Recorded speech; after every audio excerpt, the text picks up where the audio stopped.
శ్రీ సాయినాథాయ నమః. శ్రీ సాయి సచరిత్రము 27వ అధ్యాయం. ప్రస్తావన. గ్రంథములను పవిత్రం చేసి కానుకగా ఇచ్చుట. శ్యామ విష్ణు సహస్రనామ పుస్తకము. గీతారహస్యము కాపర్దే దంపతులు. ప్రస్తావన. బాబా మత గ్రంథములను తన స్వహస్తములతో స్పృశించి పవిత్రం చేసి వానిని తమ భక్తులకు పారాయణం కొరకు ప్రసాదించుటకు మొదలగునవి అధ్యాయంలో చెప్పుకుందాము. మానవుడు సముద్రములో మునుగగానే అన్ని తీర్థములలోనూ పుణ్య నదులలోనూ స్నానం చేసిన పుణ్యము లభించును. అటులనే మానవుడు సద్గురుని పాదార విందములను ఆశ్రయింపగానే త్రిమూర్తులకు నమస్కరించిన ఫలముతో పాటు పరబ్రహ్మముకు నమస్కరించిన ఫలితం కూడా లభించును. కోరికలను నెరవేర్చు కల్పతరువు.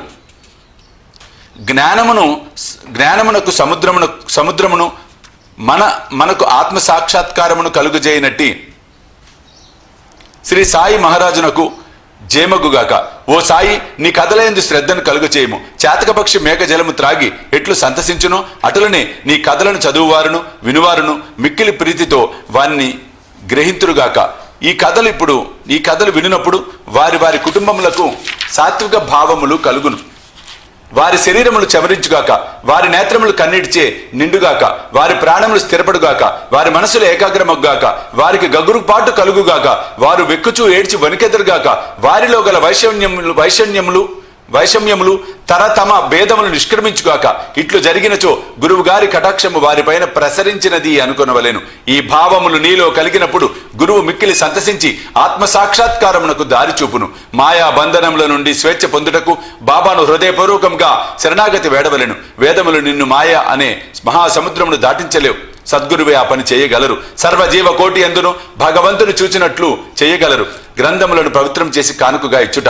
ముందటి అధ్యాయంలో బాబా బోధనల నడుచు తీరులను చూసితిమి. అందులో ఇంకొక దానిని ఈ అధ్యాయంలో చూసేదము. కొందరు భక్తులు మత గ్రంథములను పారాయణం చేయుటకు బాబా చేతికిచ్చి బాబా పవిత్రం చేసిన పిమ్మట వానిని పుచ్చుకొనుడు వారు. అట్టి గ్రంథముల పారాయణం చేయనప్పుడు బాబా తమతో ఉన్నట్టులా భావించడు వారు. ఒకనాడు కాకా మహాజని ఏకనాథ భాగవతంను తీసుకొని షిరిడీకి వచ్చాను. శ్యామ ఆ పుస్తకంను చదువుటకై తీసుకుని మసీదుకు పోయాను. అచ్చట బాబా దానిని తీసుకొని చేతితో తాకి కొన్ని పుటలను త్రిప్పి శ్యామకిచ్చి దానిని తన వద్ద ఉంచుకోమనను. అది కాకా పుస్తకమనియు అందుచే దానిని అతనికి ఇచ్చివేయవలని శ్యామ చెప్పాను. కాని బాబా దానిని నేను నీకిచ్చి తిని జాగ్రత్తగా నీ వద్ద ఉంచుము, అది నీకు పనికి వచ్చును అనిది. ఈ ప్రకారం బాబా అనేక పుస్తకములు శ్యామ వద్ద ఉంచాను. కొన్ని దినముల పిమ్మట కాకా మహాజని తిరిగి భాగవతంను తెచ్చి బాబాకి ఇచ్చాను. బాబా దానిని తాకి ప్రసాదంగా మహాజనికే ఇచ్చి భద్రపరచమనెను. అది అతనికి మేలు చేయును అనిది. కాకా సాష్టాంగ నమస్కారంతో స్వీకరించాను.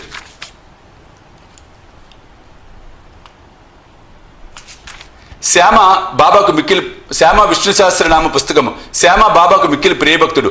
బాబా అతనికి మేలు చేయి నిశ్చయించి విష్ణు సహస్రనామమును ప్రసాదముగా ఇచ్చాను. దాన్ని క్రింది విధముగా జరిపాను. ఒకప్పుడు ఒక రామదాసి షిరిడికి వచ్చాను. ఆ కొన్నాళ్ళు అతడు అక్కడ ఉండెను. ప్రతిరోజు ఉదయమే లేచి ముఖము కడుక్కొని స్నానం చేసి పట్టుబట్టలు ధరించి విభూది పూసుకొని విష్ణు సహస్రనామమును ఆధ్యాత్మ రామాయణమును శ్రద్ధతో పారాయణం చేయుచుండెను. అతడి గ్రంథములు అనేక సార్లు పారాయణం చేశాను. కొన్ని దినముల పిమ్మట బాబా శ్యామకు మేలు నిశ్చయించి విష్ణు సహస్రనామ పారాయణమును చేయింపదలిచెను. కావున రామదాసిని పిలిచి తనకు కడుపు నొప్పిగా ఉన్నదనియు సోనాముకి తీసుకొనున్నదే నొప్పి తగ్గదని కనుక బజారుకు పోయి ఆ మందును తీసుకురమ్మని కోరాను. పారాయణం ఆపి రామదాసి బజారుకు పోయాను. బాబా తమ గద్దె దిగి రామదాసి పారాయణం చేయి స్థలమునకు వచ్చి విష్ణు సహస్రనామ పుస్తకమును తీసుకొని తమ స్థలమునకు తిరిగి వచ్చి ఇట్లనెను. ఓ శ్యామ, ఈ గ్రంథము మిగుల విలువైనది, ఫలప్రదమైనది కనుక నీకిది బహుకరించుచున్నాను. నీవు దీనిని చదువుము. ఒకప్పుడు నేను మిగుల బాధపడితిని. నా హృదయము కొట్టుకొనెను. నా జీవితం అపాయములో ఉండెను. అట్టి సందిగ్ధ స్థితి యందు నేనీ పుస్తకమును నా హృదయమునకు హత్తుకొంటిని. శ్యామా, అది నాకు గొప్ప మేలు చేసెను. అల్లాయే స్వయముగా వచ్చి బాగు చేసెనని అనుకొంటిని. అందుచే దీనిని నీకు ఇచ్చుచున్నాను. దీనిని కొంచెము ఓపికగా చదువుము. రోజుకొక నామము చదివినా మేలు కలుగచేయును. శ్యామ తనకు ఆ పుస్తకం అక్కర్లేదన్ను. ఆ పుస్తకం రామదాసిది. అతడు పిచ్చివాడు, మొండివాడు, కోపిష్టి కావున వానితో కయ్యము వచ్చును అనెను. మరియు తాను అనాగరికుడు అగుడచే దేవనాగరి అక్షరములు చదవలేను అనెను. వినోదార్థము తనకు రామదాసితో బాబా కయ్యము కలుగజేయుచున్నాడని శ్యామ అనుకోనెను. కానీ బాబా తనకు మేలు కలుగజేయుచున్నాడని అనుకోలేదు. బాబా సహస్రనామమనే మాలను శ్యామ మెడలో వేయి నిశ్చయించెను. అతడు అనాగరికుడైనప్పటికీ బాబాకు ముఖ్య భక్తుడు. బాబా ఈ ప్రకారం అతనిని ప్రపంచ బాధల నుండి తప్పించి కోరెను. భగవన్నామ ఫలితం అందరికీ విశదమే. సకల పాపముల నుండి, దురాలోచనల నుండి, చావు పుట్టుకల నుండి అది మనల్ని తప్పించును. దీనికంటే సులభమైన సాధన ఇంకొకటి లేదు. అది మనసును పావనం చేయటంలో మిక్కిలి సమర్థమైనది. దీనికి ఎట్టి తంతు కూడా అవసరం లేదు. దానికి నియమములు ఏమీ లేవు. అతి మిగిలి సులభమైనది, ఫలప్రదమైనది. శ్యామకు ఇష్టం లేనప్పటికీ వానిచే దానిని అభ్యసించవలనని బాబాకు దయ కలిగాను కనుక దానిని బాబా వానిపై బలవంతముగా రుద్దెను. ఆ ప్రకారమే చాలా కాలం కిందట ఏకనాథ మహారాజు బలవంతంగా విష్ణు సహస్రనామము ఒక బీద బ్రాహ్మణునిచే పారాయణం చేయించి వానిని రక్షించెను. విష్ణు సహస్రనామ పారాయణము చిత్తశుద్ధికి ఒక విశాలమైన చక్కటి మార్గము కాన దానిని బాబా శ్యామకు బలవంతముగా ఇచ్చెను. రామదాసి త్వరలో సోనామికి తెచ్చాను. అన్నా చించనీకర్ అక్కడే ఉండెను. నారదుని వల్లే నటించి జరిగినదంతయు వానికి చెప్పాను.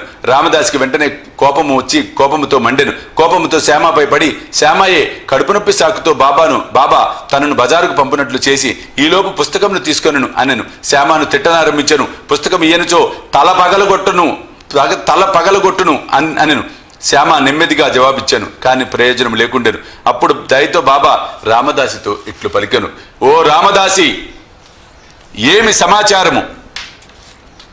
ఎందులకు చికాకు పడుచున్నావు? శ్యామ మనవాడు కాడా? అనవసరముగా వానిని తిట్టెదవేలా? ఎందుకు జగడమాడుచున్నావు? నెమ్మదిగా ప్రేమతో మాట్లాడలేవా? ఈ పవిత్రమైన గ్రంథములను నిత్యము పారాయణము చేయుచుంటివే. ఇంకనూ నీ మనసు అపవిత్రముగాను అస్వాధీనముగాను ఉన్నట్లున్నది. నీవెట్టి రామదాసివయ్యా. సమస్త విషయములందు నీవు నిర్మలుడుగా ఉండవలెను. నీవా పుస్తకమును అంతగా అభిలషించుట వింతగా ఉన్నది. నిజమైన రామదాసికి మమత కాక సమత ఉండవలెను. ఒక పుస్తకము కొరకు శ్యామతో పోరాడుచున్నావా? వెళ్ళు, నీ స్థలములో కూర్చునుము. ధనమిచ్చిన పుస్తకములు అనేకములు వచ్చును, కాని మనుషులు రారు. బాగా ఆలోచించుము, తెలివిగా ప్రవర్తించుము. నీ పుస్తకము విలువెంత? శ్యామకు దానితో ఎట్టి సంబంధము లేదు. నేనే దానిని తీసుకొని వానికి ఇచ్చి తిని నీకది కంఠాపాఠముగా వచ్చును కదా. కావున శ్యామ దానిని చదివి మేలు పొందును అనుకొంటిని. అందుచే నేను అతనికి ఇచ్చి తిని. బాబా పలుకులంత మధురముగా, మెత్తగా, కోమలముగా, అమృత తుల్యముగా ఉన్నవి. వాని ప్రభావము విచిత్రమైనది. రామదాసి శాంతించెను. దానికి బదులుగా పంచరత్న గీతాను గ్రంథమును శ్యామ వద్ద తీసుకొనెను. శ్యామ మిక్కిలి సంతసించి ఒక్కటేలా 10 పుస్తకములు ఇచ్చేదను అనెను. బాబా ఈ విధంగా వారి తగు తీర్చెను. ఇందు ఆలోచించవలసిన విషయం ఏమన్నా, రామదాసి పంచరత్న గీత నేల కోరెను. అతడు లోనున్న భగవంతుని తెలుసుకున్నట్టుకు ఎన్నడూ ప్రయత్నించి ఉండలేదు. ప్రతినిత్యము మత గ్రంథములను మసీదులో బాబా ముందర పారాయణం చేయవాడు. శ్యామతో బాబా ఎదుట ఏల జగడమాడను. మనము ఎవరిని నిందించవలనో, ఎవరిని తప్పు పట్టవలనో పోల్చుకోలేం. ఈ కథను ఈ విధముగా నడిపించకపోయినచో ఈ విషయం యొక్క ప్రాముఖ్యత, భగవన్ నామస్మరణ ఫలితము, విష్ణు సహస్రనామ పారాయణము మొదలగునవి శ్యామకు తెలిసి ఉండవు. బాబా బోధించు మార్గము, ప్రాముఖ్యము కలుగుచే విషయాలు సాటిలేనివి. ఈ గ్రంథమును క్రమంగా శ్యామ చదివి దానిలో గొప్ప ప్రావీణ్యమును సంపాదించును. శ్రీమాన్ బూటి అల్లుడగు జీజీ నార్కేకు బోధించగలిగాను.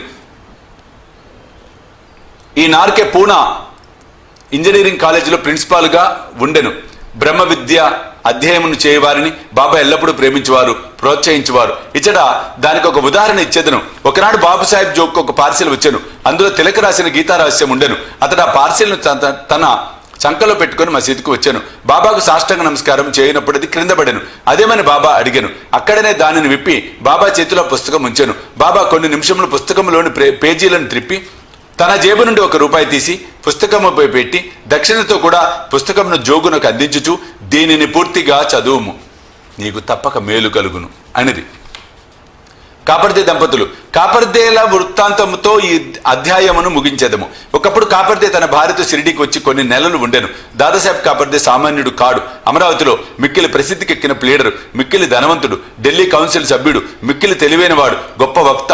కానీ బాబా ముందర ఎప్పుడు నోరు తెరవలేదు. అనేక మంది భక్తులు పలుమారులు బాబాతో మాట్లాడిరి, వాదించిరి. కానీ ముగ్గురు మాత్రము కాపర్దే, నూల్కర్, బూటి నిశ్శబ్దంగా ఉండేవారు. వారు వినయ విధేయతలు, నమ్రతలున్న ప్రముఖులు. పంచదశని ఇతరులకు బోధించగలిగిన కాపర్దే బాబా ముందర మసీదులో కూర్చొని ఉండినప్పుడు నోరెత్తి మాట్లాడువాడు కాదు. నిజముగా మానవుడు ఎంత చదువు ఉన్నవాడైనప్పటికీ వేదపారాయణం చేసిన వాడైనను బ్రహ్మజ్ఞాని ముందు వెలవెల్లబోవును. పుస్తక జ్ఞానము బ్రహ్మజ్ఞానం ముందు రాణించదు. దాదాసాహెబ్ కాపర్దే 4 మాసములు ఉండెను. కానీ అతని భార్య 7 మాసములుండెను. ఇద్దరును షిరిడీలో ఉండడు చేసి సంతసించిరి. కాపర్దే గారి భార్య బాబా యందు భక్తి శ్రద్ధలు కలిగి ఉండేది. ఆమె బాబాను మిగులు ప్రేమించుచుండెను. ప్రతిరోజు 12 గంటలకు బాబా కొరకు నైవేద్యం స్వయంగా తెచ్చుచుండెను. దాన్ని బాబా ఆమోదించిన తర్వాత తాను భోజనం చేయుచుండెను. ఆమె యొక్క నిలకడ నిశ్చల భక్తి బాబా ఇతరులకు బోధించనించెను. ఒకనాడు ఆమె మధ్యాహ్న భోజన సమయమున ఒక పళ్ళెములో సాంజ, పూరి, అన్నము, పులుసు, పరమాన్నము మొదలగునవి మసీద్ తెచ్చెను. గంటల కొలది ఊరుకనే ఉండు బాబా ఆనాడు వెంటనే లేచి భోజన స్థలంలో కూర్చొని ఆమె తెచ్చిన పళ్ళెంపై ఆకు తీసి త్వరగా తిననారంభించెను. శ్యామ ఇట్లడిగెను, ఎందుకీ పక్షపాతము? ఇతరుల పళ్ళెములను నెట్టివేయుచున్నావు. వాని వైపు చూడనైనా చూడవు, కాని దీనిని దగ్గరికి ఇడ్చుకొని మరీ తినుచున్నావు. ఈమె తెచ్చిన భోజనమునకు ఎందుకు అంత రుచికరమా? ఇది మాకు సమస్యగా ఉన్నది. బాబా ఇట్లు బోధించెను, ఈ భోజనము యథార్థముగా మిక్కిలి అమూల్యమైనది. గత జన్మలో ఈమె ఒక వర్తకుని ఆవు, అది బాగా పాలిచ్చుచుండెను. అచ్చటి నుండి నిష్క్రమించి ఒక తోటమాలి ఇంటిలో జన్మించెను. తదుపరి ఒక క్షత్రియుని ఇంటిలో జన్మించి ఒక వర్తకుని వివాహమాడెను. తరువాత ఒక బ్రాహ్మణుని కుటుంబములో జన్మించెను. చాలా కాలము పిమ్మట ఆమెను నేను చూసి తిని, కావున ఆమె పళ్ళెము నుండి ఇంకను కొన్ని ప్రేమయుతమగు ముద్దలను తీసుకొనిదెను. ఇట్టనుచు బాబా ఆమె పళ్ళెమును ఖాళీ చేశాను. నోరు చేతులు కడుక్కొని త్రేణుపులు తీయచ్చు తిరిగి తన గద్దపై కూర్చుండెను. అప్పుడు ఆమె బాబాకు నమస్కరించాను. బాబా కాళ్లను పిసుకుచుండెను. బాబా ఆమెతో తొడసాగాను. బాబా కాళ్లను తోముచున్న ఆమె చేతులను బాబా తోముట ప్రారంభించాను. ఇట్లనెను, చాలా బాగా జరుగుచున్నది. భగవంతుడును భక్తురాలును ఒకరినొకరు సేవ చేసుకునుట మిగులు వింతగా ఉన్నది. ఆమె యథార్థమైన ప్రేమకు సందర్శించి బాబా మెల్లగా మృదువైన ఆకర్షించు కంఠంతో రాజారాం అను మంత్రము ఎల్లప్పుడూ జపించుము అనుచు ఇట్లనెను, నీవిట్లు చేసినచో నీ జీవిత ఆశయమును పొందెదవు. నీ మనసు శాంతించును, నీకు మేలగును. ఆధ్యాత్మికత తెలియని వారికి ఇది సామాన్య విషయమే, కానీ అదట్లు కాదు. అది శక్తిపాతము, అనగా గురువు శిష్యునకు శక్తిని ప్రసాదించుట. బాబా యొక్క మాటలు ఎంత బలమైనవి, ఫలవంతమైనవి. ఒక్క క్షణములో అవి ఆమె హృదయంలో ప్రవేశించి స్థిరపడెను. ఈ విషయము గురువునకు శిష్యునకు గల సంబంధమును బోధించుచున్నవి. ఇద్దరు పరస్పరము ప్రేమించి సేవ చేసుకొనవలెను. వారిద్దరికి మధ్య భేదము లేదు. ఇద్దరు ఒకటే, ఒకరు లేనిది మరి ఒక్కరు లేరు. శిష్యుడు తన శిరస్సును గురువు పాదముల మీద పెట్టుట బాహ్య దృశ్యమే కాని యథార్థముగా వారిరువురు లోపల ఒకటే. వారి మధ్య భేదము పాటించువారు పక్వమునకు రానివారు, సంపూర్ణ జ్ఞానము లేనివారు. 27వ అధ్యాయం సంపూర్ణము. శ్రీ సద్గురు సాయినాథ అర్పణమస్తు. శుభం భవతు.